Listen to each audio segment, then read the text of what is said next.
Donc, bonjour Marie, Bonjour Greta, tu vas bien?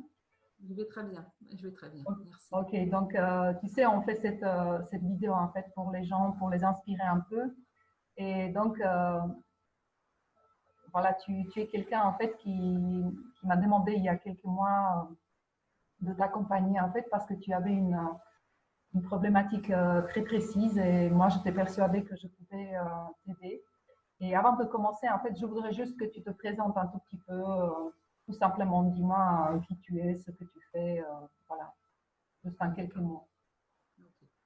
Donc je m'appelle Marie et voilà, j'ai une petite cinquantaine d'années et voilà, j'ai une vie assez classique en couple avec un travail pérenne, voilà, qui m'assure une situation matérielle sécurisante.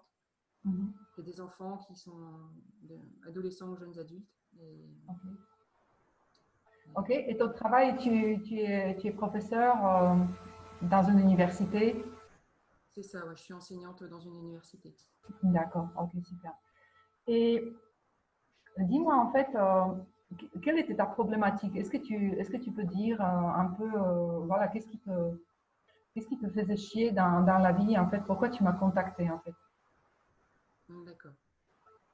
Donc moi, en fait, j'étais quelqu'un qui était souvent triste. Euh, j'étais, en fait, je sentais que petit à petit, je m'éteignais en fait dans ma vie. Voilà, j'étais dans un processus où je sentais voilà, des difficultés donc, au niveau de mon travail, au niveau un peu de ma famille. Mhm. Et je sentais que ce que j'avais au fond de moi ne sortait pas et qu'en fait j'avais une petite vie certes sécurisante et Ok. voilà avec des moments de bonheur etc. Mais je sentais au fond de moi que voilà, j'avais un potentiel, que j'avais une sensibilité, que j'avais des valeurs et que tout ça ne sortait pas. D'accord. Est-ce que tu sais à peu près depuis combien de temps tu avais ce problème-là? Est-ce qu'il y avait un moment où tu te disais, est-ce que tu arrives à situer une époque, je ne sais pas, est-ce que ça a duré des mois ou des années, ou est-ce qu'il y avait quelque chose où tu te dis que voilà, vraiment, j'en ai marre, j'ai envie de changer ça, ou est-ce qu'il y avait une période comme ça? Ou est-ce que c'était quelque chose de plus vicieux, un peu, qui s'accumulait comme ça et... Disons que enfin, ce que j'ai décrit était là quand même depuis très longtemps. Ce qui Oui, était nouveau, c'est que on va dire l'âge avançant, euh, j'étais plutôt en train de me dire que voilà, c'est maintenant quoi. Enfin, voilà, je peux pas continuer de croire que ça va s'arranger ou que ça va se faire, etc. Il faut que je le fasse. Quoi. ok. Donc, en fait, si j'ai bien compris, tu t'es trouvé, en fait, c'est peut-être cette notion de temps, c'est-à-dire de l'âge, c'est-à-dire, tu te disais, oui, je suis dans la moitié de ma vie, là, et c'est d'ailleurs ce qui arrive très souvent, et notamment, moi, je le vois beaucoup chez les femmes, beaucoup plus que chez des hommes. Cette notion de temps, oui, effectivement, que le temps passe et je suis où, en fait, c'est ce questionnement-là, c'est-à-dire que qu'est-ce que je fous là, qu'est-ce que ce que je fais, c'est vraiment ce que j'ai envie de faire et, et c'est surtout, tu vois, ce qui était très intéressant avec toi, c'est que euh, tu étais vraiment, ta situation finalement, tu n'avais pas à te plaindre parce que comme tu dis, tu avais une situation tout à fait sécurisante, tu avais un travail, voilà, tu es marié, tu as 3 enfants, tu as une maison et tout, et puis on peut se dire, oui, mais qu'est-ce qu'elle veut parce qu'il y a pire et tout ça. Est-ce que tu avais aussi un sentiment un peu de culpabilité, c'est-à-dire tu t'es posé la question, mais finalement, j'ai pas le droit, enfin, est-ce que j'ai à me plaindre, etc. Est-ce que tu avais ça un peu? C'est exactement ça en fait. C'est encore pire le fait d'avoir une situation a priori enviable. Voilà, en fait, non, c'était pas pour moi, c'était pas du tout. Enfin, oui, j'étais consciente d'avoir de la chance matériellement parlant, voilà, d'avoir une sécurité affective aussi, etc. Oui, Mais c'est encore pire parce qu'on n'a pas le droit de se plaindre, quoi. On n'a pas le oui, droit tout à fait. de dire que ça va pas. Et c'est ça ce que je trouve, tu vois, curieux, parce qu'effectivement, quand il y a des gens qui s'adressent à moi, tu vois, qui sont dans une situation précaire, financièrement, tu vois, matériellement, en fait, ils croient en fait que ça aurait été beaucoup plus facile pour eux si déjà d'emblée, en fait, s'ils ont une situation tout à fait sécurisante et à partir de là, ils peuvent changer quelque chose, tu vois. Et, et moi, je pense que c'est une lueur et parfois c'est même beaucoup plus difficile quand on est déjà soi-disant établi, c'est-à-dire qu'on a la maison, le mari, les enfants, le boulot. Et là, je pense que c'est beaucoup, beaucoup plus difficile de changer le cap parce qu'effectivement, ce moment de culpabilité, oui, et aussi la peur, c'est-à-dire que est-ce que je ne vais pas perdre de ce que j'ai? Parce que c'est aussi ça qui, je me rappelle, tu m'as parlé beaucoup de ça, c'est oui, mais si j'écoute ma voix, est-ce que je ne vais pas perdre tout ça et qu'est-ce que je fais? C'était un peu ça. Ça, c'était ma grande peur, oui. Ok. Parce que je pensais que voilà, pour changer, il fallait prendre un risque énorme par rapport à ce que j'avais déjà. Ok. Alors qu'en fait, finalement, c'est graduel, quoi. Les choses viennent petit à petit, je pense, quand on commence à bouger. Ok, chez toi, c'était donc graduel, c'est-à-dire que tu n'as pas senti en fait comment dire, t'as pas senti que tu dois faire un truc hyper radical en ce qui concerne cette matérialité, je veux dire. Alors, en fait, au début, si, au début, j'ai cru ça. D'abord, d'ailleurs, tu te rappelles bien que j'ai fait un pétage de câble pendant le coaching. Oui, Et, et, et c'était lié exactement à ça. C'est-à-dire que je me disais, OK, pour mettre en place finalement ce qui me fait rêver, etc., il va falloir que je vende ma maison, que je quitte ça, que je quitte peut-être ma ville, etc. Et là, c'était vraiment anxiogène. ok. Voilà. Et donc finalement, ce changement, en fait, il s'est opéré où en fait? C'est-à-dire que si c'était pas ça, en fait, ça s'est passé où en fait? Bah, au final c'est un changement à l'intérieur. Hmm. C'est-à-dire que c'est à l'intérieur que ça change. Et je pense Ok, que l'environnement, c'est graduel pour l'environnement finalement. d'accord. Ok. Mais par exemple, là aujourd'hui, dans ma vie, si je regarde vraiment au niveau matériel, c'est-à-dire que j'habite toujours dans la même maison, je fais encore le même travail, mais donc tout ça n'a pas vraiment changé. Mhm. Mais intérieurement, c'est énorme, quoi. D'accord. Mm. Et en quoi c'est énorme en fait? Eh bien, ce que j'ai remarqué, c'est qu'il y a de plus en plus de moments. Euh, j'ai pensé à ça en fait, hein. C'est plusieurs fois par jour, enfin, c'est souvent dans la journée où je suis reconnectée à moi. Où je suis reconnectée à moi. Voilà. Et en fait, il y a de la joie qui sort et, et voilà. Reconnectée à moi, je sais vers où je vais en fait. Je sais Oui, vers où je vais. Voilà, j'ai des objectifs à plus ou moins long terme, mais juste maintenant, mon seul objectif, de sentir que je respire, voilà, de regarder autour de moi, bah, il y a un petit rayon de soleil, ou même il pleut, ou je sais pas, n'importe quoi, ou des conneries, d'écouter les conneries des gens, et enfin, voilà, ça, je me dis, bah voilà, je dis, bon, bah ils en sont là, quoi. Enfin, ok, ok, super. Et est-ce que tu peux me dire en fait pourquoi tu m'as contacté moi en fait? ok. Comment t'es arrivé vers moi? Parce que voilà. Hmm, ok. Alors c'est un petit peu particulier peut-être parce que en fait je t'ai découverte à travers ta pratique de shiatsu Mhm. et voilà donc voilà, je suis moi-même en formation dans ce domaine-là et donc euh, j'ai découvert tes vidéos sur ton site de praticienne de shiatsu qui m'ont vraiment beaucoup plu et je pense que je me suis retrouvée comme ça dans ta base de données de mail D'accord, ok. et au final c'est toi qui m'avais contacté, enfin qui avait contacté plusieurs personnes, enfin voilà cette liste là avec une Mhm. proposition à laquelle j'ai répondu. D'accord. Voilà. Alors c'était plusieurs mois après que j'avais découvert ton site, j'avais un peu mis ça de côté et ce qui a fait écho aussi, c'est que moi j'avais déjà travaillé sur moi en étant suivie par des psychothérapeutes à plusieurs reprises. D'accord. Donc tu as fait Et des j'étais restée, thérapies au niveau. ouais, j'avais bien travaillé sur moi déjà et j'étais restée sur l'idée qu'un coaching pourrait être quelque chose d'intéressant pour moi.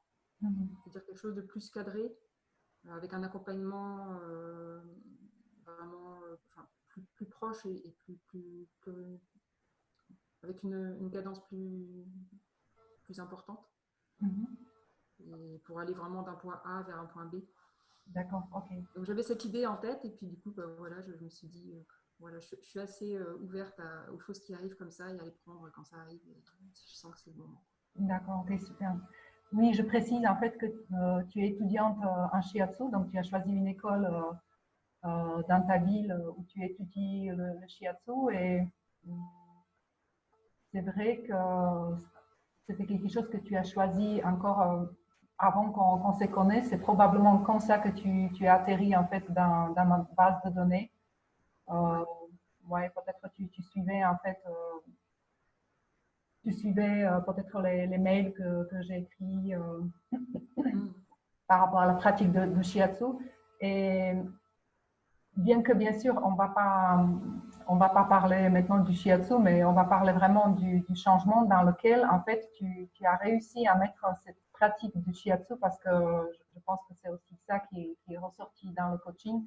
C'est un peu comme si tu as eu une confirmation que c'est vraiment ça ce que tu veux faire et que c'est tout à fait possible en fait et que tu te diriges vers ça. Ok. Mais ce qui est très intéressant, je trouve, Marie, avec toi, c'est que tu avais un profil et c'était aussi, en fait, ça faisait partie de tes peurs, c'est que tu sentais que tu avais beaucoup de talent, en fait, et que tu t'intéressais à beaucoup de choses. Et justement, tu avais une espèce de peur que tu vivais dans une illusion un peu que de toute façon, tu ne feras rien avec ça, que tu commençais quelque chose, que tu n'as pas fini. Et finalement, tes loisirs, les choses que tu aimais vraiment dans la vie, tu les percevais un peu comme, oui, comme quelque chose qui t'intéresse, mais que tu n'avais pas vraiment la confiance ou tu n'avais pas l'idée comment tu pourrais vraiment tout ce qui te tient à cœur, comment tu pourrais vraiment les mettre dans un projet, c'est-à-dire dans quelque chose de concret. C'est bien ça? Bah, ce qui se passait, oui. Enfin, c'est vrai que je m'intéresse à beaucoup de choses. Il y a beaucoup de domaines qui m'intéressent et Oui, je sens aussi que j'ai des capacités, voilà, pour apprendre des choses, pour faire des choses, etc. oui. Et Parce qu'il il y avait pas que le shiatsu, il y avait permaculture, il y avait aussi cette envie de vivre d'une façon un peu plus naturelle, je sais pas, de construire un projet avec les tiny house. Tu es une excellente bricoleuse aussi, tu adores travailler avec des gens, donc tu as plein de talents en fait. voilà, il y a plein de domaines qui m'intéressent et du coup, j'étais très dispersée. Oui, Et ça fait longtemps que je pensais à une reconversion professionnelle, ça fait très longtemps, ça fait peut-être une dizaine d'années que j'y pense. Et, et voilà, je me sentais complètement bloquée là-dedans et très frustrée en fait, très frustrée de voir que j'avais tout ça en moi et que oui. bah non, voilà, ça reste à l'état d'un embryon, quoi. Il n'y a rien qui sort de Ouais. concret. Et Et c'est vrai qu'est-ce que là, que avec cette formation de shiatsu maintenant, où là, depuis, on va dire, depuis cet été, donc enfin, depuis ce coaching, donc j'ai vraiment, voilà, je sais que, que je vais le faire, quoi. Ok. C'est évident pour moi que je vais faire du shiatsu le reste de ma vie, quoi. Et, Bien. Et voilà. Et du coup, qu'est-ce qui t'a en fait retenu pour ne pas mettre justement, donc tu étais quelqu'un qui était conscient quand même des valeurs, de tes envies. Qu'est-ce qui te retenait en fait pour ne pas le mettre en place? Parce qu'on dit oui, quand on veut, on peut, voilà, il suffit juste de connaître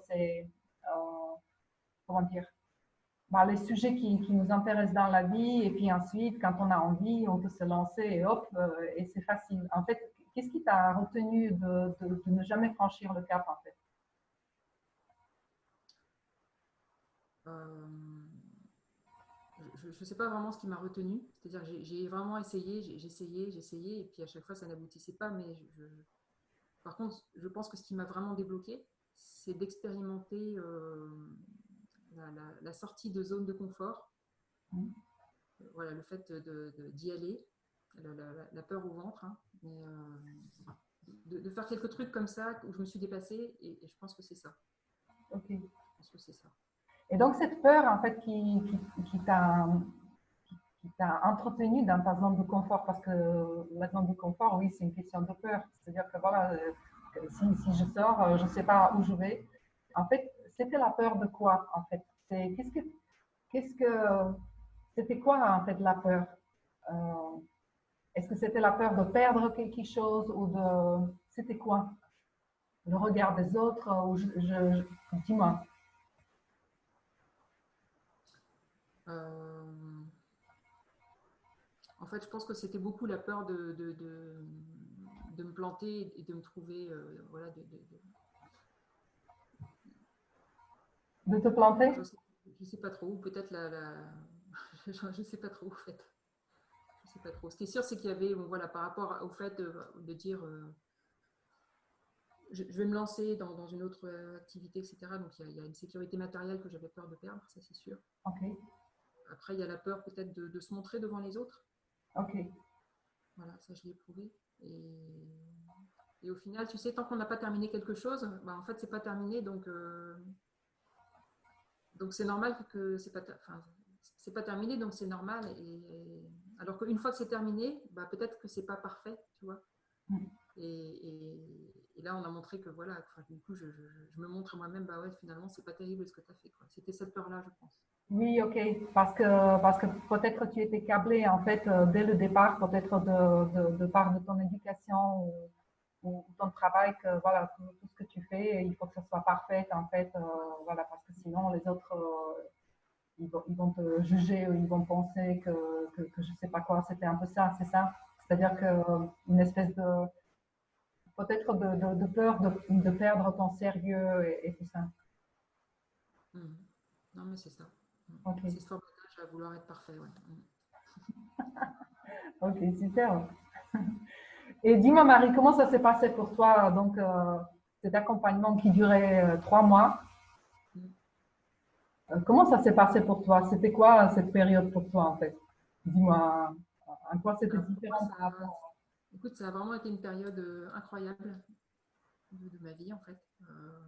Voilà, je ne sais pas quel souvenir j'en aurai d'ici 1 an, 2 ans, 3 ans, etc. Mais en tout cas, euh, j'ai vu que ça d'une manière extrêmement joyeuse. D'accord, Joyeuse. Alors, je me rappelle très bien de la fin de la première séance où l'objectif du début du coaching, c'était de retrouver de l'énergie oui, pour pouvoir se mettre en mouvement, quoi. oui, Donc, je savais ça, mais je ne m'attendais pas du tout à ce que tu allais me demander. Et, et en fait, à la fin de la séance, je me suis dit un truc du genre, purée, la bourrique, elle m'a mise au régime, quoi. Tu vois, un truc comme ça.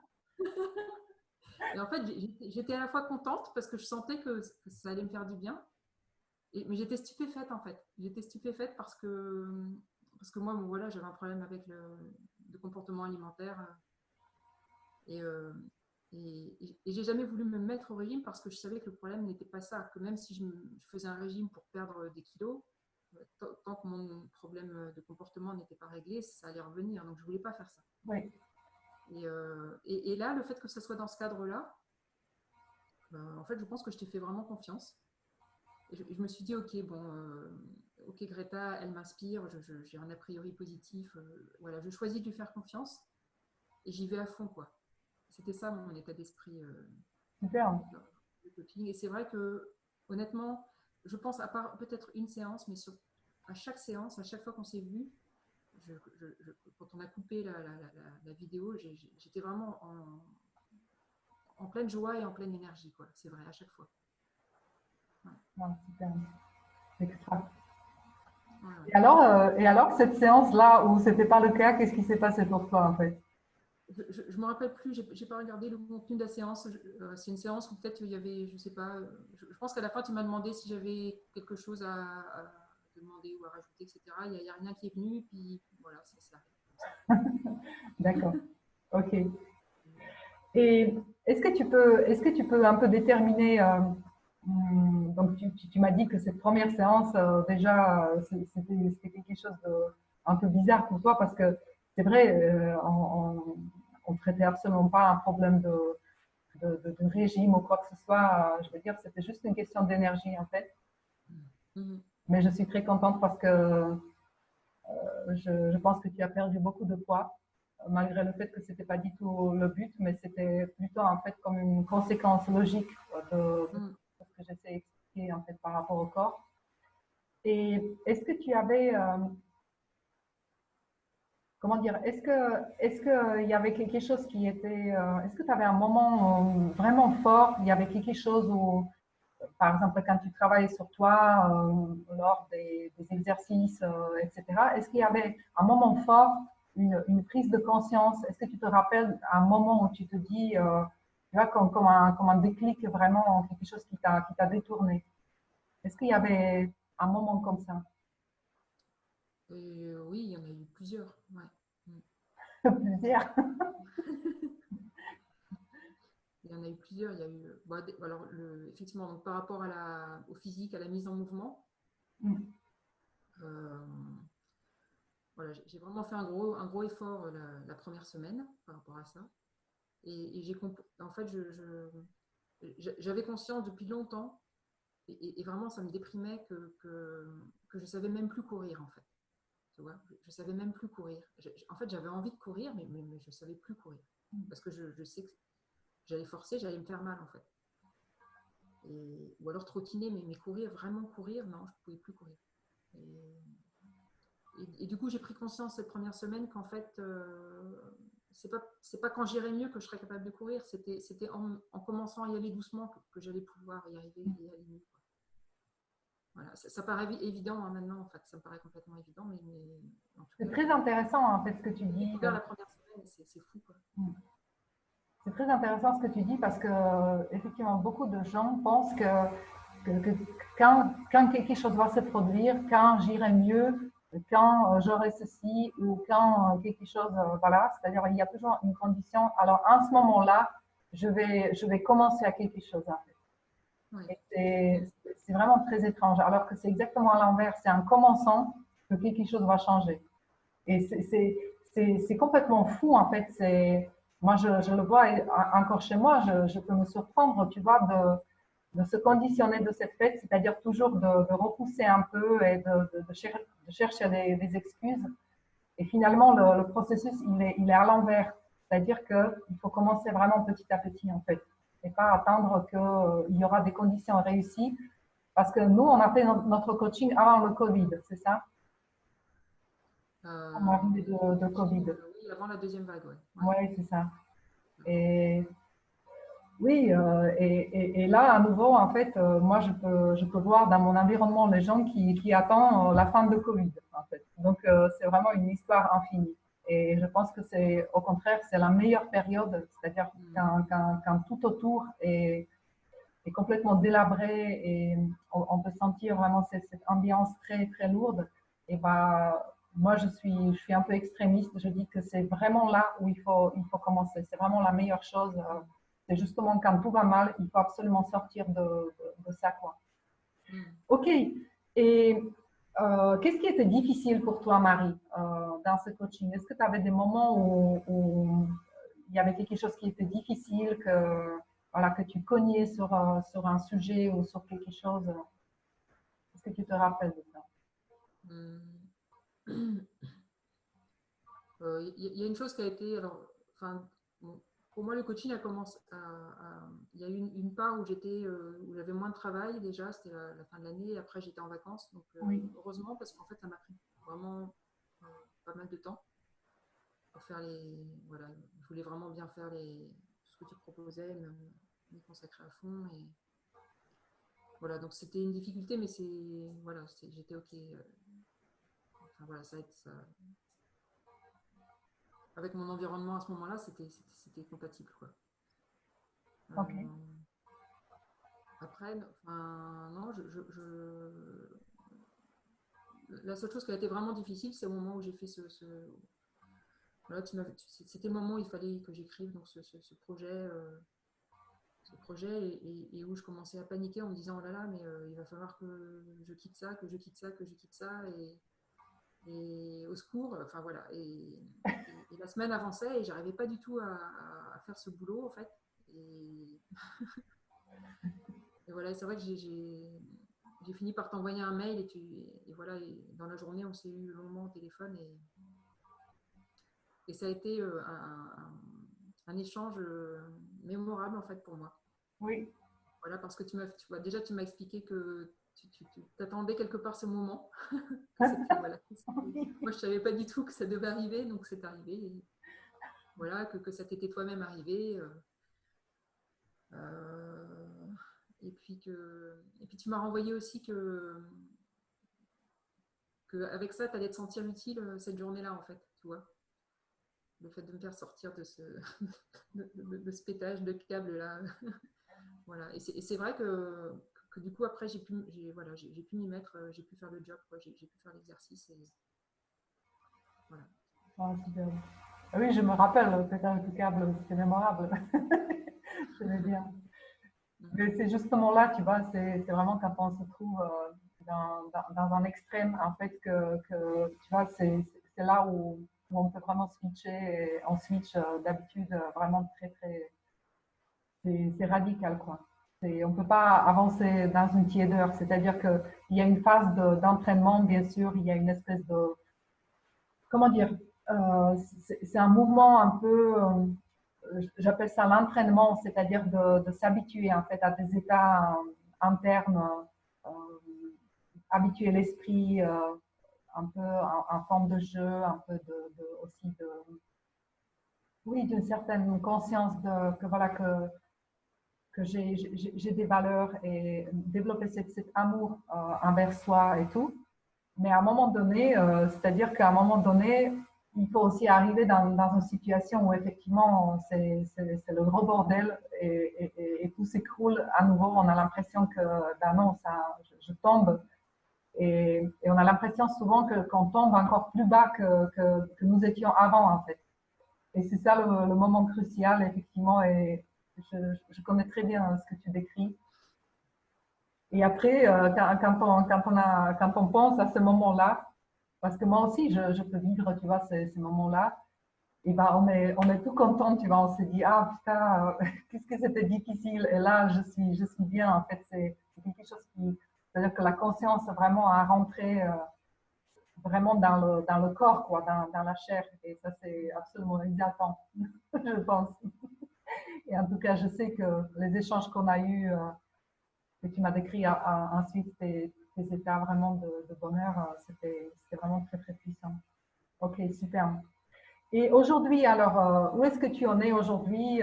Quels sont tes projets? Comment tu avances? Dis-moi. Oui, peut-être il y a un autre aspect avant de répondre à cette question-là, Greta, Oui, là j'ai parlé du pétage de câble, etc. Mais tu me demandais ce que ça m'avait vraiment apporté tout ça, oui, ce qui était vraiment important, etc. Et pour moi, il y a un travail qui a été super important aussi, c'est tout le travail sur les valeurs. oui, Parce que toi, au début de l'entretien, je disais que voilà, comment je me sens aujourd'hui, ben, je me sens bien, voilà, je suis plus connectée à moi-même, je sais vers où je vais. Et si je sais vers où je vais, c'est parce qu'on a travaillé sur ces putains de valeurs. oui. Les putains de valeurs. C'est marrant parce que c'est un mot qui était souvent dans mon vocabulaire, valeur, voilà, Oui, oh, c'est un problème de valeur, blablabla, etc.